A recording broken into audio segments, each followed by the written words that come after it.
우리들의 그 시절, 우리 오남매 이야기. 살지 못할 것 같아서 1년이나 호적을 올리지 못했던 아이가 있었습니다. 그 아이가 바로 저였어요. 엄마는 자주 말씀하셨어요. 내가 태어났을 때 숨소리가 너무 약해서 이 아이는 오래 못 갈 것 같다고 모두들 그랬단다.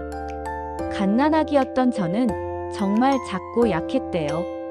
다른 아기들처럼 우렁차게 울지도 못했고 며칠에 한 번씩 열이 오르고 경기를 했다고 해요. 그때마다 엄마는 저를 포대기에 꽁꽁 싸서 등에 업고 병원까지 2시간을 걸어가셨어요. 비포장 흙길을, 때론 자갈길을 엄마는 그렇게 걸으셨대요. 새벽에 출발해서 해가 중천에 떴을 때쯤 병원에 도착하면 엄마 등은 땀으로 흠뻑 젖어 있었고요. 그러면 의사 선생님이 주사 한 대 놓아주시고 약을 싸주시면서 말씀하셨대요. 이 아이 참 약하네요. 조심히 키우셔야 합니다. 여러분도 기억하시나요? 그 시절엔 병원 가는 게 정말 큰일이었던 때를요. 아버지는 호적은 나중에 올리자고 하셨대요. 혹시라도 제가 떠나버리면 그 슬픔이 더 클까봐. 그렇게 저는 1년 동안 이름 없는 아이로 지냈어요. 그러다 돌이 지나고 제가 조금씩 밥도 먹고 웃기도 하니까 그제야 호적에 이름을 올렸다고 해요. 정화라는 이름으로요. 지금 생각하면 가슴이 먹먹해져요. 엄마의 그 긴 길을, 아버지의 그 조심스러운 마음을. 저는 그렇게 온 가족의 기도 같은 마음으로 자라났습니다. 우리 집엔 오빠가 하나 있었어요. 첫째 효석 오빠. 그리고 언니가 셋이나 있었죠. 둘째 미자 언니, 셋째 춘자 언니, 넷째 정자 언니. 그리고 막내인 저 정화. 그렇게 우리는 5남매였어요. 오빠 하나의 딸만 넷. 그 시절엔 아들을 귀하게 여기던 때였지만 우리 부모님은 딸들도 똑같이 사랑해 주셨어요.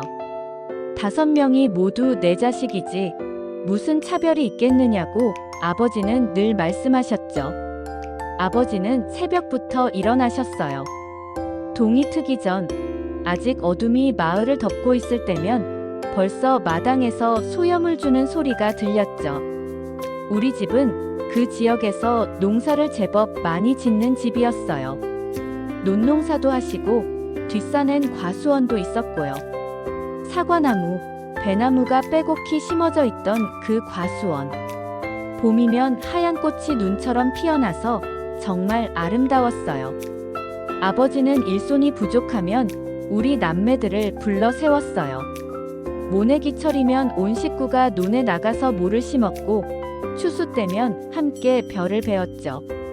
그때 그 뜨거운 햇볕 아래 땀 흘리며 일하던 기억. 힘들었지만 지금 생각하면 정말 소중한 시간이었어요.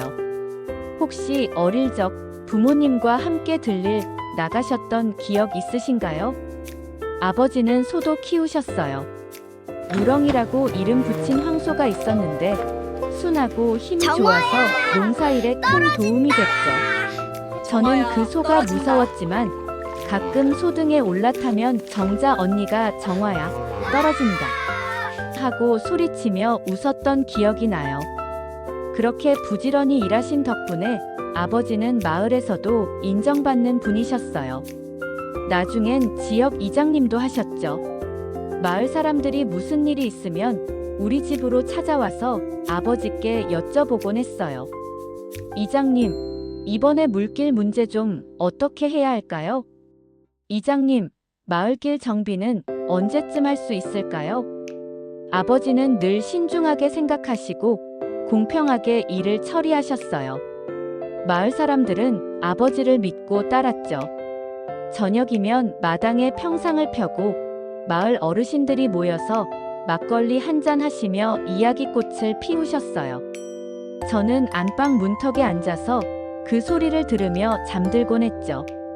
남자들의 낮은 목소리, 가끔 터져나오는 웃음소리. 그 소리들이 참 평화롭고 따뜻했어요.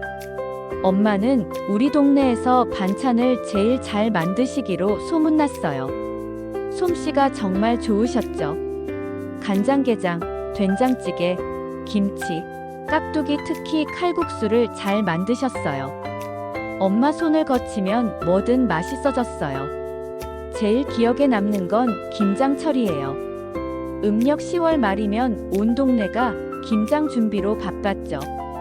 우리 집도 마당 한쪽에 커다란 배추 더미가 쌓였어요.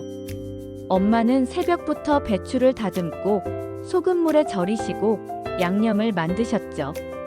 고춧가루 빛깔이 참 고왔어요. 빨갛고 윤기가 흘렀죠. 거기에 젓갈, 마늘, 생강, 파를 넣고 엄마는 큰 대야에서 양념을 버무리셨어요. 그 손놀림이 참 능숙하고 아름다웠어요. 정화야, 이리 와서 엄마 좀 도와라. 엄마가 부르시면 저도 옆에 쪼그리고 앉아서 배추 속에 양념을 넣었어요. 손이 시리고 매웠지만 엄마 옆에서 일하는 게 좋았어요. 그런데 엄마의 진짜 실력은 마을회관에서 발휘됐어요. 동네에 잔치나 행사가 있으면 엄마는 꼭 음식 담당으로 불려가셨죠. 아이고, 정화 엄마가 와야 음식이 제맛이 나지. 마을 어르신들이 그렇게 말씀하셨어요. 엄마는 회관 부엌에서 큰 솥에 밥을 짓고 국을 끓이고 나물을 무치셨어요. 그러면서도 입담이 좋으셔서 주위 사람들을 웃기셨죠. 어머, 이 나물 좀 봐요. 시금치가 이렇게 싱싱한데 이걸 어떻게 데치나 모르겠네. 그러면 옆에 있던 아주머니가 웃으며 말했어요. 아니, 정화 엄마가 그걸 모를 리 있나? 또 농담하시네. 엄마는 그렇게 일하면서도 사람들에게 웃음을 주셨어요. 그래서 동네 사람들이 엄마를 참 좋아했죠. 저는 그런 엄마가 자랑스러웠어요. 여러분 어머니도 그런 특별한 솜씨나 재주가 있으셨나요? 우리 집엔 언니가 셋이나 있었어요. 모두 다른 성격에 다른 매력을 가진 언니들이었죠. 둘째 미자 언니는 정말 곱상하고 조용한 언니였어요. 말수가 적고 늘 차분했죠. 웃을 때도 소리내서 웃지 않고 입가에 살짝 미소만 머금으셨어요. 미자 언니는 정말 다정하고 차분한 맏언니였어요. 어떤 일이 있어도 침착하게 처리했거든요. 정화야, 그건 그렇게 하는 게 아니야. 이렇게 해봐.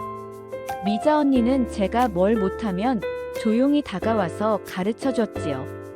야단치지 않고 참을성 있게요. 바느질도 잘해서 제 옷에 단추가 떨어지면 언제나 미자 언니가 달아줬어요. 셋째 춘자 언니는 정반대였어요. 활발하고 씩씩했죠. 춘자 언니는 달리기를 정말 잘했어요. 학교에서 운동회만 하면 늘 1등이었죠. 온 동네 사람들이 효석이네 춘자, 달리기 하나는 기가 막히다고 했어요. 공부도 잘해서 선생님이 칭찬을 자주 하셨다고 해요. 그래서 춘자 언니는 늘 자신감이 넘쳤어요. 무슨 일이든 내가 먼저 할게 하고 먼저 손을 들었어요. 정화야, 언니가 숙제 도와줄까? 춘자 언니는 동생들도 잘 챙겨주고 제가 산수 문제를 못 풀면 옆에 앉아서 차근차근 설명해주곤 했어요. 넷째 정자 언니는 좀 특별했어요. 아버지를 정말 많이 따라다녔거든요. 아버지가 산에 나무하러 가시면 어떨 땐 나도 갈래요 하고 따라가곤 하다 보니 자주 가게 된 거였어요. 그런데 문제는 아버지가 정자 언니만 데리고 가신다는 거였어요. 다른 언니들이나 오빠는 안 데리고 가시면서 정자 언니만 꼭 부르셨죠. 정자야, 오늘 산에 가자. 준비해라. 그러면 정자 언니는 투덜거렸어요. 아이, 왜 맨날 저만 데리고 가요? 저도 집에서 놀고 싶다고요. 하지만 아버지는 웃으시며 말씀하셨죠. 내가 힘이 제일 좋잖아. 나무 나르는 것도 내가 제일 잘하고. 정자 언니는 실제로 힘이 셌어요. 오빠보다도 힘이 좋았죠. 그래서 아버지는 정자 언니를 믿고 데리고 다니셨던 거예요. 하지만 정자 언니는 늘 불만이었어요. 친구들이랑 놀고 싶었는데 아버지 따라 산에만 가야 했으니까요. 우리 집의 외아들, 효석 오빠.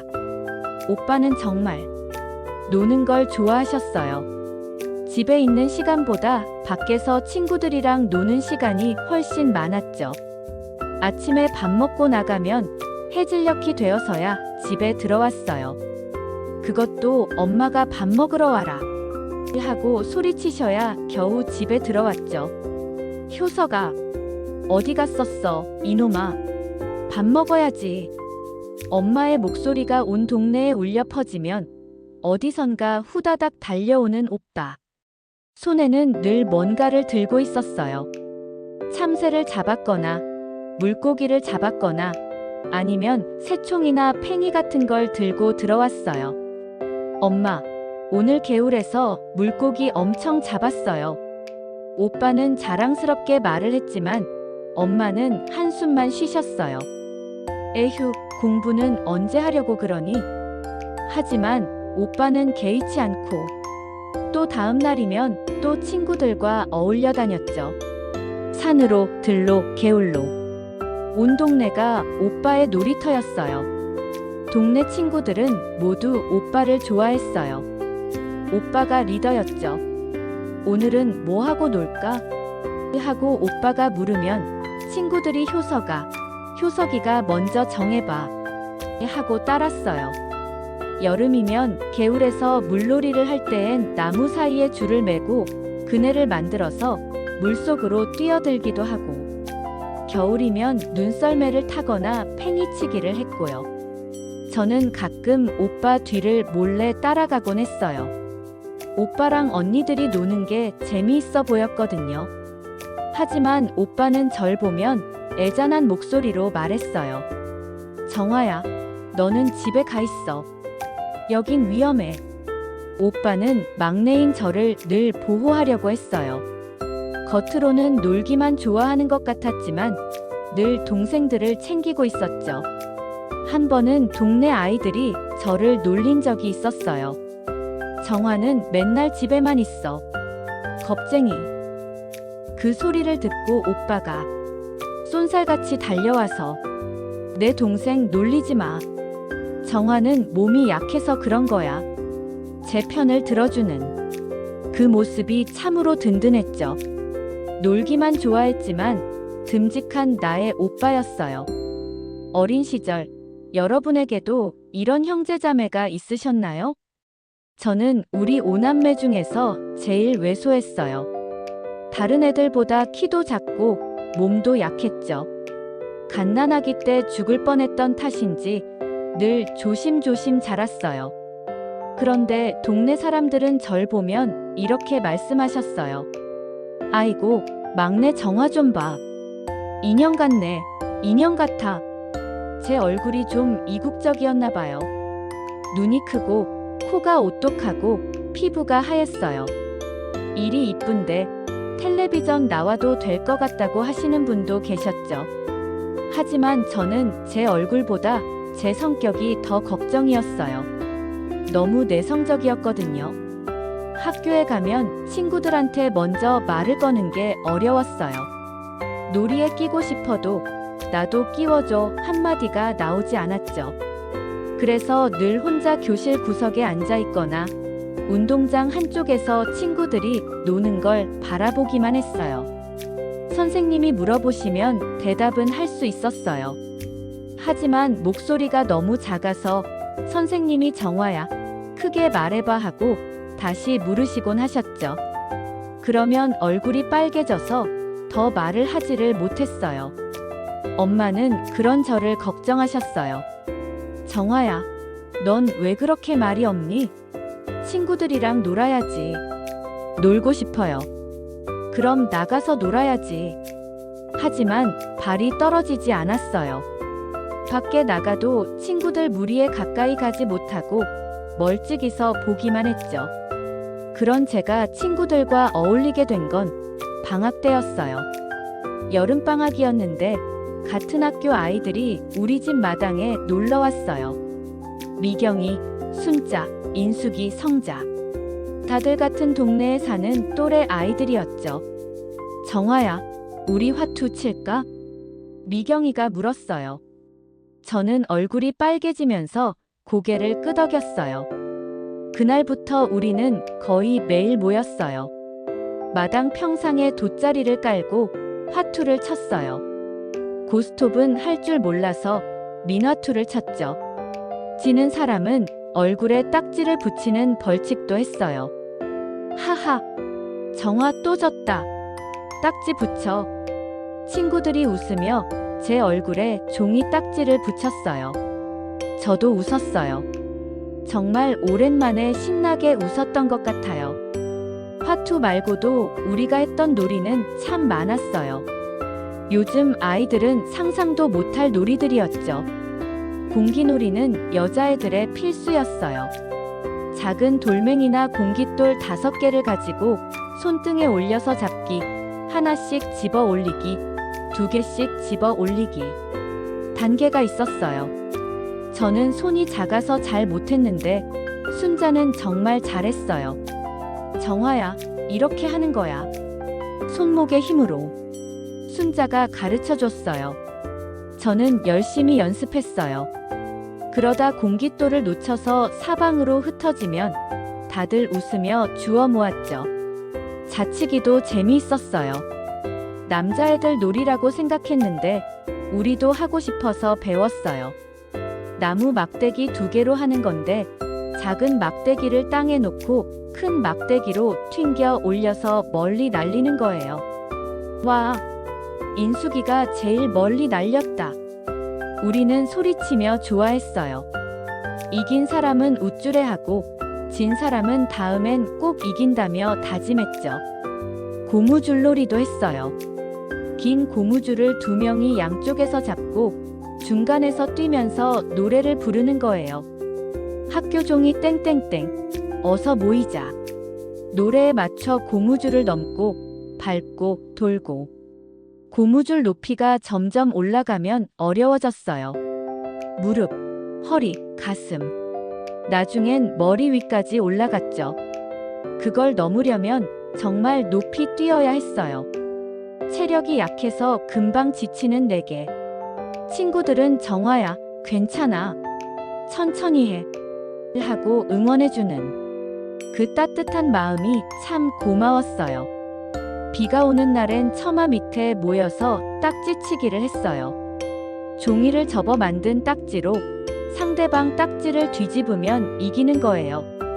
바람을 세게 불어서 뒤집는 게 포인트였죠. 야! 미경이가 힘차게 내리치면 제 딱지가 팔랑 뒤집혔어요. 아이, 또 졌다. 하면서도 우리는 계속 놀았어요. 그렇게 방학이 지나갔어요.